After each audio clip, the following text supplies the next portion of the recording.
दर्शक बंधु आमरी कथा चैनल को स्वागत करुच्ची। आज भिडियो अच्छी एक हृदयस्पर्शी एवं मर्मस्पर्शी कहानी। प्रत्येक बापा माँ एवं प्रत्येक पुओ झील एटी को देखा निहाती दरकार। आशा करुच्ची भिडियोटी को शेष जाए निश्चय देखिए। सुशांत बाबू सहर में जड़े प्रतिष्ठित व्यक्ति ओएस अफिसर भाव चाकरी जोगदेवा पर विभिन्न पदोन्नति पाई सरकार एवं से जड़े उच्चपदस्थ अफिसर। तांको सांगसाथी बंधुबांधव समस्ते मध्य उच्च शिक्षित, किंतु तांकर बापा जड़े निहाती मूर्ख आ मळीमुंडिया। बयस प्राय 70 वर्ष हब। बुढ़ा को से कुआड़े सांगरे नहीं जावाकू सुशांत बाबू को भारी अड़ुआ लगे, खूब लाज भी लगे। सहरी क्वार्टर रे सुशांत बाबू को मैरेज एनिवर्सरी प्रस्तुति चली थाए। ससुर घर लोके 2 दिन आगु आसी पहुंची जाइथांती। एथिपई गाँव किछि लोकंकु मध्य निमंत्रण होइतला। सुशांत बाबू निज इनोवा कार नहीं गाँ को गले। सेथिरे बिजू दादा, रुनी खुड़ी, तांको पुओ आउ बापांको पिलादिनर जड़े सांग परेश मौसा एवं पड़िशा घरर 2 जण कॉलेज पढ़ुआ झील को बसाई सहर को बाहरले, किंतु निज बापा को बस रे जीवापाई कही बस खर्च बढ़ाई देले। सहर जीवापाई बुढ़ा निज गंठिली सजाड़ा। बुढ़ा निज गामुछा, पान बटुआ, गुड़ाकू डबा ए सब सजाड़ी गंठिली को धरी गोटे गोटे करी बस स्टैंड को बाहरला। पुओ गोटे कागज रे लिखिदे धरई देइथिबा ठिकाना को बुढ़ा जत्न रे रखि थाए। सेठारु बस धरी सहर रे पचारि पचारि पुओ बसारे जाई पहुँचला।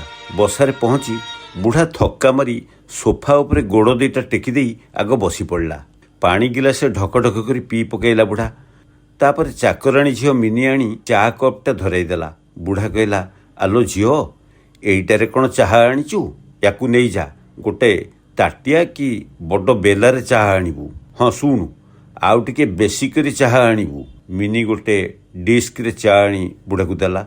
बुढ़ा फुंकी फुंकी हलई हलई से सब पीला। तापर चाहा पी सारी बीड़ी खंडे बुढ़ा बाहर कर लगेला। पाटीटा आंबिली धरी पकईची। बीड़ी खंडे न टाणिले हबनी। एतिके बेले बोहू देखिदे गाड़ी देला। डर बुढ़ा अधा टणा बीड़ी खंडी को अनिच्छा सत्वे फिंगिदेला। ता परदिन आरंभ होईगला विवाह वार्षिकी उत्सवर प्रस्तुति कार्यक्रम। एनिवर्सरी को केते बड़ बड़ लोक अतिथि भाव आसी जोग देउथांती। पार्टी सहित खिया पिया नाच गीत मस्कुल थांती समस्ते। सेमानक भितर सामिल भी थिले गाँव आसीथिबा ओ बुढ़ार पिलादिनर बंधु परेश बाबू। टिके गपसप हेबापई बुढ़ा को खोजुथिले से, किंतु कोठी देखिबाकू पाइलेनी। परेश बाबू भी जड़े रिटायर्ड अफिसर, किंतु पिलादिनर सही बंधु को भूली पारंतिनी। सांग सहित टिके गपसप हेबाकू चाहुथिले से, बुढ़ा को देखिबाकू पाइलेनी। एतिक बेले पछपटे थिबा एक कोठरीरू जड़े असहाय वृद्धंकर करुण चित्कार शुणिबाकू पाइले से। संगे संगे सेई आड़ को धाइले। परेश बाबू देखिले सुशांत ता बापा को से रूम भितर पुरई निर्घात पिटी चलची। ओहो ओ मरिगली मारना रे। आज मु मारी देवी आज तुमको केस कहतल तक पको जीवाकू मु आज तो मारी देवी ओ मारना मरिगली। जड़े कहीं अतिथि वृद्ध लोकटी को न मारिया पई परामर्श देउथांती। सुशांत बाबू तांको बुझाई देले, आपण बुझुनांती ए चाकर बाकर लोक गुड़ा को शासन न कले चलिबनी। परेश बाबू सुशांत को मुहरु ए कथा सुनी चमकी पड़ले। अतिथि जनक चली जावा परे निजे पचारले, सुशांत ए सब कौन होची? सुशांतर पाटी खनी मरीगला। कहले, अंकल सत कथाटी होची मो बापा जड़े निपट मूर्ख, निहाती मफसलिया, मानधाता चालीचलन, जो मते बहुत असुविधार सम्मुखीन होगाक पड़ुची। यांको जोगु बाहर लोकंक आगे मो मान सम्मान सब चली जाउची। एभली एक मूर्खटाକୁ निज बापा बोली बाहर परिचय देवाकू सत कथा मते लाज लागुची। आपण कहतु अंकल, मोर भी तो गोटे पदवी अच्छी, मोर आभिजात्य अच्छी। मो फ्रेंड सर्कल रे समस्ते प्राय हाई फाई रैंकर लोक। यांको जोगु मो प्रेस्टिज चली जाउची। सतना नहीं कहले? परेश कहले, तू पूरापूरी ठीक कथा कहीचु। एक कथा सुनी सुशांत टिके मुर्की हसिले। आजिर दिन में मो पाखक केते बड़ बड़ गेस्ट सब आसिचंती। सेमानक आगक न जीवापई बापा को मु बारंबार करी कहिथिली, कारण गेस्ट मान को मु कहिछि जे ये बुढ़ा होची आम घरर चाकर। मु देखला बेलकू गामुछा खंडे पिंधि खोला देहरे मो गेस्ट मानक पाखु जाई बापा सेमानक सहित गप जमी देइछंती। सेमाने केउ स्टैंडर्डर लोक, तमे केउ स्टैंडर्डर लोक? ଆଚ୍ଛା କହିଲେ ଅଙ୍କଲ, ଗପୁ ଗପୁ ଯଦି ବାପା ଅସଲ ପରିଚୟଟା କହିଦେଇଥିବେ ଗେଷ୍ଟମାନେ କ'ଣ ଭାବିଥିବେ? ବାପାଙ୍କୁ ମୁଁ ଏଠାକୁ ଡାକି ବିରାଟ ଭୁଲ କରିଛି। ମୂର୍ଖ ତ ମୂର୍ଖ, ହେଲେ ଏମିତି ଗୋଟେ ନିପଟ ମୂର୍ଖ ଆପଣ କେବେ ବି ଦେଖିନଥିବେ। ପରେଶ ବାବୁ କହିଲେ, ତୁ ପୁରାପୁରି ଠିକ୍ କଥା କହିଛୁ। ଏକଥା ଶୁଣି ସୁଶାନ୍ତ ଟିକେ ମୁରୁକି ହସିଲେ। ପରେଶ ବାବୁ କହିଲେ, ହେଲେ ଏଥିରେ ତ ବାପାଙ୍କର ଭୁଲ କ'ଣ ରହିଲା? ସୁଶାନ୍ତ କହିଲେ, ବାପାଙ୍କର ଭୁଲଟା ଏଇଆ ଯେ ସେ ଜଣେ ମୂର୍ଖ ହୋଇ ରହିଗଲେ। ଆପଣ ତ ପୁଣି ପାଠଶାଠ ପଢ଼ି ଶିକ୍ଷିତ ହୋଇପାରିଲେ। ପରେଶ କହିଲେ, ସେ ମୂର୍ଖ ହୋଇ ରହିବା ଯୋଗୁଁ ହିଁ ତୋତେ ଶିକ୍ଷିତ କରି ବଡ଼ ଅଫିସର କରିବାକୁ ଶପଥ ନେଇଥିଲା, ଆଉ ଲାଗିପାଗି ତା ପୂରଣ ବି କଲା ଏବଂ ତୋତେ ବଡ଼ ମଣିଷ କରିପାରିଲା। ମୁଁ ମାନୁଛି ତୋ ବାପାଟା ନିହାତି ମୂର୍ଖ।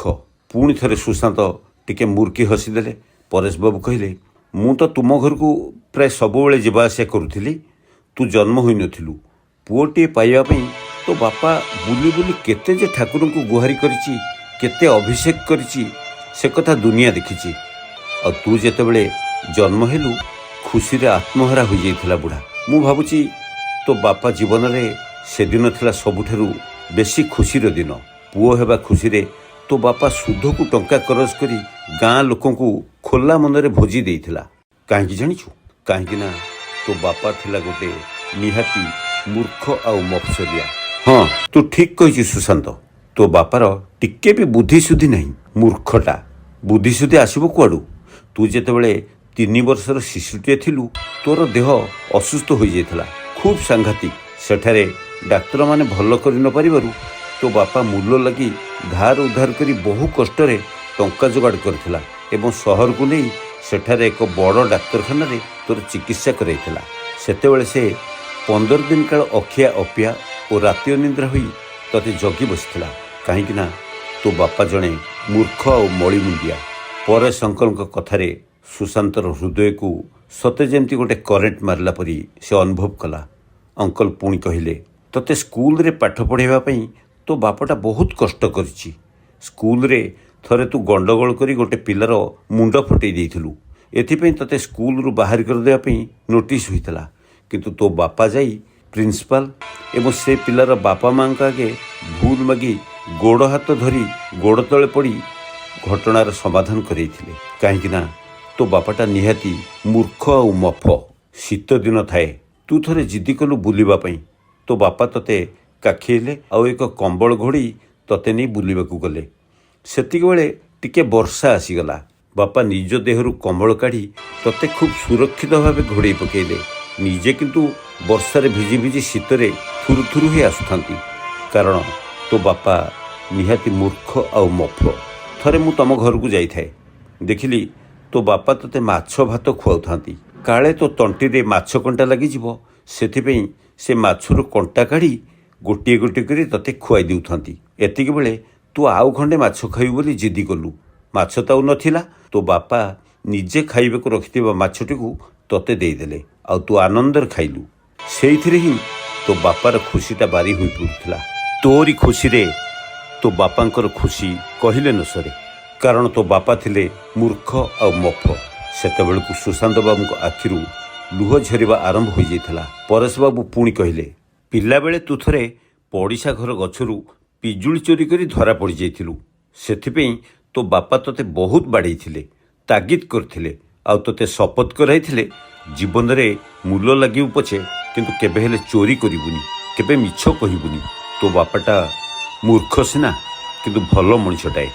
କଲେଜରେ ପଢ଼ିଲା ବେଳେ ତୁ ଥରେ ମୋବାଇଲଟିଏ କିଣିବା ପାଇଁ ଅଳି କରି ବସିଲୁ, ହେଲେ ତୁମ ଘରର ଆର୍ଥିକ ପରିସ୍ଥିତି ଯୋଗୁଁ ମୋବାଇଲ କିଣିବାକୁ ତୋ ବାପାଙ୍କ ପକ୍ଷେ ସମ୍ଭବ ନଥିଲା, ଟଙ୍କା ବି ନଥିଲା। ତେଣୁ ସେ ମନା କରିଦେଲେ। ତାପରେ ତୁ ରାଗି ପାଚି ଜିଦି ଧରିଲୁ, କାନ୍ଦିଲୁ, ଉପାସ ରହିଲୁ। ଏସବୁ ଦେଖି ତୋ ବାପା ଆଉ ସମ୍ଭାଳି ପାରିଲେନି। ତୋ ଆଖିର ଲୁହ ସେ ଦେଖିପାରିଲେନି। ତେଣୁ ସାହୁକାର ପାଖକୁ ଯାଇ ସୁଧକୁ 20,000 ଟଙ୍କା କରଜ କରି ଆଣିଲେ ଆଉ ତୋତେ ମୋବାଇଲ କିଣିବାକୁ ଦେଲେ। ସେ ଟଙ୍କାକୁ ସେ ଧୀରେ ଧୀରେ କରି ମୂଲ ଲାଗି ସୁଝିଲେ। ତୁ ଏସବୁ ଜାଣିଛୁ? କିଛି ଜାଣିନୁ। ଏତିକି କେବଳ ଜାଣିଛୁ ଯେ ତୋ ବାପା ଜଣେ ମୂର୍ଖ ଆଉ ମଫ। ଉଚ୍ଚଶିକ୍ଷା ପାଇଁ ତୋର ଲକ୍ଷ ଲକ୍ଷ ଟଙ୍କା ଦରକାର ପଡ଼ିଲା, ଯାହାକି ଭରଣା କରିବା ତୁମ ପରିବାର ପାଇଁ ସ୍ୱପ୍ନ ଥିଲା। କିନ୍ତୁ ତୋ ବାପାଙ୍କ ଜିଦ୍ ଥିଲା, ଯାହା ବି ହେଇଯାଉ ପୁଅକୁ ଆହୁରି ପଢ଼େଇବି, ବଡ଼ ହାକିମ କରେଇବି। ସେହି ନିଶାରେ ତୋ ବାପା ଭାତ ହାଣ୍ଡି ଜମି ଖଣ୍ଡିକ ବିକିଦେଇ ତୋ ପାଇଁ ଶିକ୍ଷା ଖର୍ଚ୍ଚ ବହନ କଲେ। ନହେଲେ ତୁ ଆଜି ହୁଏତ ଏ ଜାଗାରେ ପହଞ୍ଚି ପାରିନଥାନ୍ତୁ। କାରଣ ତୋ ବାପା ଗୋଟେ ନିହାତି ମୂର୍ଖ ଆଉ ମଫ। ସୁଶାନ୍ତ ଭୋ ଭୋ କରି କାନ୍ଦି ଉଠି ପରେଶ ବାବୁଙ୍କ ଛାତିରେ ମୁଣ୍ଡ ରଖି କହିଲେ, ଥାଉ ଥାଉ ଅଙ୍କଲ, ସେତିକି ଥାଉ। ଆଉ ମୋ ହୃଦୟଟାକୁ ଛିନଭିନ କରନ୍ତୁନି, ମୋତେ ଆଉ ଲଜ୍ଜିତ କରନ୍ତୁନି। ଆପଣଙ୍କ କଥାର ଅର୍ଥକୁ ମୁଁ ଅକ୍ଷରେ ଅକ୍ଷରେ ଅନୁଭବ କରୁଛି ଅଙ୍କଲ। ଆଜି ମୁଁ ମୋ ଭୁଲ ପାଇଁ ଅନୁତାପ କରୁଛି। ପଦବୀର ମୋହରେ ମୁଁ ଅନ୍ଧ ହୋଇଯାଇଛି ଅଙ୍କଲ। ଆପଣ ଆଜି ମୋ ଆଖି ଖୋଲିଦେଲେ। ପରେଶ ବାବୁ କହିଲେ, ଆରେ ତୋ ବାପା ମୂର୍ଖ ହେଲେ ବି ତୋ ପାଇଁ ଯାହା କରିଛନ୍ତି କେଉଁ ଶିକ୍ଷିତ ବାପା ବି ଏତେ କରିନଥିବେ। ତୋତେ ସେ ଯେଉଁ ଭଲ ପାଇବା, ଯେଉଁ ସ୍ନେହ ଦେଇଛନ୍ତି ତାର ତୁଳନା ନାହିଁ ରେ। ଅଥଚ ତୁ ଆଜି ବଡ଼ ଅଫିସର ହେଇଗଲୁ ବୋଲି ବାପାଙ୍କୁ ଚାକର ବୋଲି ଆଖ୍ୟା ଦେଲୁ। ଆଉ କିଏ ସହୁ, ମୁଁ କିନ୍ତୁ ଏକଥା ସହିପାରିବିନି। କାରଣ ସେ ମୋ ପିଲାଦିନର ଘନିଷ୍ଠ ବନ୍ଧୁ, ଭାରି ସରଳ ଲୋକଟିଏ। ତାପରେ ସୁଶାନ୍ତ ବାବୁ ବୁଢ଼ା ବାପାର ଗୋଡ଼ ଧରି କାନ୍ଦି କାନ୍ଦି କହିଲେ, ବାପା ମୁଁ ବିରାଟ ପାପ କରିଛି ବାପା। ତମେ ମୋ ପାଇଁ ଜୀବନ ସାରା ଏତେ କଥା କରିଛ, ଆଜି ଟିକେ ମୋତେ କ୍ଷମା କରିଦେବନି? ବୁଢ଼ାର ଆଖିରୁ ବି ଲୁହ ଝରି ଆସୁଥିଲା। ବୁଢ଼ା ସୁଶାନ୍ତର ମୁଣ୍ଡକୁ ଆଉଁସି ଦେଇ କହିଲା, ଆରେ ବାଇଆଟା ଉଠ ଉଠ। ବାପା କ'ଣ ପୁଅ ଉପରେ କେବେ ରାଗିପାରେ? ସେତେବେଳକୁ ସବୁ ଗେଷ୍ଟମାନେ ଆସି ସେଠାରେ ରୁଣ୍ଡ ହୋଇଗଲେଣି। ସମସ୍ତଙ୍କ ଆଖିରେ ଲୁହ। ସୁଶାନ୍ତ ବାବୁ ଏବେ ଚିତ୍କାର କରି କହିବାକୁ ଲାଗିଲେ, ଦେଖନ୍ତୁ ଦେଖନ୍ତୁ ଆପଣମାନେ, ଇଏ ହେଉଛନ୍ତି ମୋ ବାପା। ହଁ, ଏହି ମୂର୍ଖ ଆଉ ମଳିମୁଣ୍ଡିଆ ଲୋକଟି ହିଁ ମୋ ବାପା, ମୋ ଜନ୍ମଦାତା। ମୋ ପାଇଁ ଏ ଘର ଈଶ୍ୱର। ବାପାଙ୍କ ପାଇଁ ମୁଁ ଗର୍ବିତ। ତାପରେ ବାପାଙ୍କ ଛାତିରେ ପିଲାଙ୍କ ଭଳି ମୁଣ୍ଡ ଗୁଞ୍ଜି ଭୋ ଭୋ କରି କାନ୍ଦିବାକୁ ଲାଗିଲେ। ଏହା ଦେଖି ଅନ୍ୟ ଅତିଥିମାନେ ଜଣ ଜଣ କରି ଆସି ବୁଢ଼ାଙ୍କ ପାଦ ଛୁଇଁ ପ୍ରଣାମ କଲେ ଆଉ ତାଙ୍କର ଆଶୀଷ ଭିକ୍ଷା କରୁଥିଲେ। ଭିଡ଼ିଓଟି ଭଲ ଲାଗିଥିଲେ କମେଣ୍ଟ ବକ୍ସରେ ନିଶ୍ଚୟ ମତାମତ ଦେବେ ଆଉ ଚ୍ୟାନେଲଟିକୁ ସବସ୍କ୍ରାଇବ୍ କରିବା ସହିତ ଦୟାକରି ଲାଇକ୍ ଓ ସେୟାର କରିବେ। ରହୁଛି, ଧନ୍ୟବାଦ।